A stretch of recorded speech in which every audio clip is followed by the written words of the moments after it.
Bro, you know what? I've spent almost my entire teenage life and most of my adult life trying to figure this thing out. I'm sure you've heard the story about the good wolf and the bad wolf. Or maybe you've heard it as the good dog and the bad dog. The idea is simple. The one you feed becomes stronger.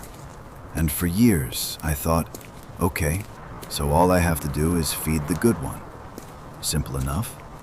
But honestly, that explanation never really helped me.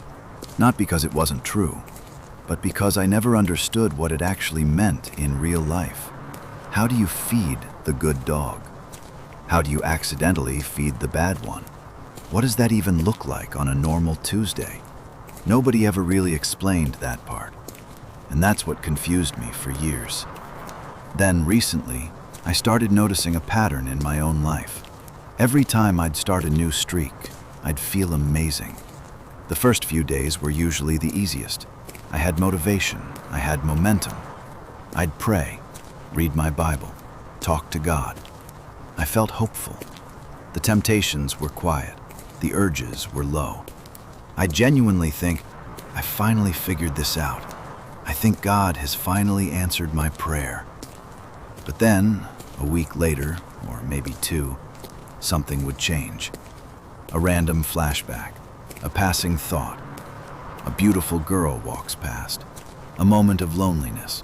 Nothing huge, but suddenly the urge would feel so much stronger than it did a few days earlier.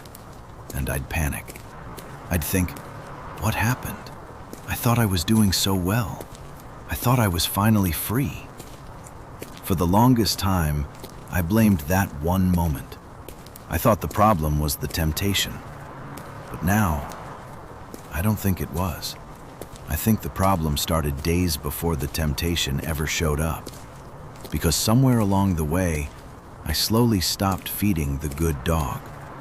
Not intentionally, not overnight, just little by little. I'd stop praying as much. I'd stop reading my Bible as consistently. I'd stop spending quiet time with God. Not because I stopped loving Him, but because I started feeling comfortable. I thought, I'm doing well now. I don't have to be as intentional anymore. And the interesting thing is, those empty spaces never stayed empty. They quietly filled themselves with something else. Instagram, TikTok, YouTube, mindless scrolling. Nothing sinful, nothing explicit, just endless consumption. Hours of entertainment, hours of distraction, hours of comfort. Then I'd stop working towards my purpose. I'd procrastinate. I'd put off the things I knew I should be doing. I'd just drift through the day. And without even realizing it, I wasn't just starving the good dog. I was feeding the other one. Not with pornography, not with obvious sin, but with small choices that slowly trained my heart to seek comfort instead of Christ. And that's when something finally clicked for me. We think the battle starts when temptation arrives. I don't think it does. I think the battle starts in the ordinary moments, the quiet choices, the little habits, the decisions nobody else sees. Because by the time temptation finally knocks on your door, one side has already been growing stronger for days.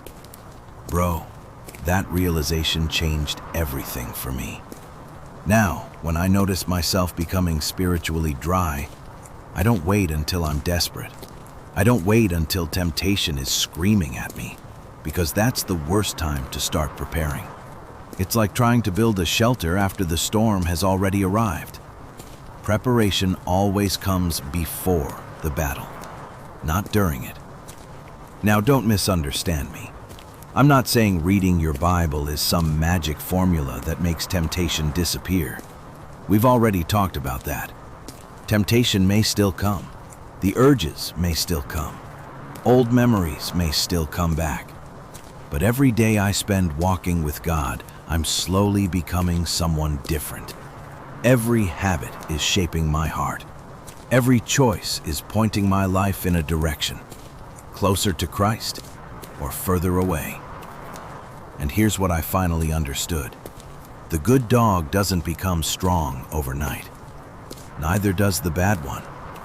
They're both fed, one small decision at a time, one conversation at a time, one scroll at a time, one neglected prayer at a time, one wasted evening at a time, one quiet compromise at a time. That's why I don't just ask myself anymore, how do I beat this temptation? I ask, what have I been feeding this week? Because I honestly believe most of us don't lose the battle because of one massive decision. We lose it because of 100 tiny ones that quietly prepared us to say yes when temptation finally arrived.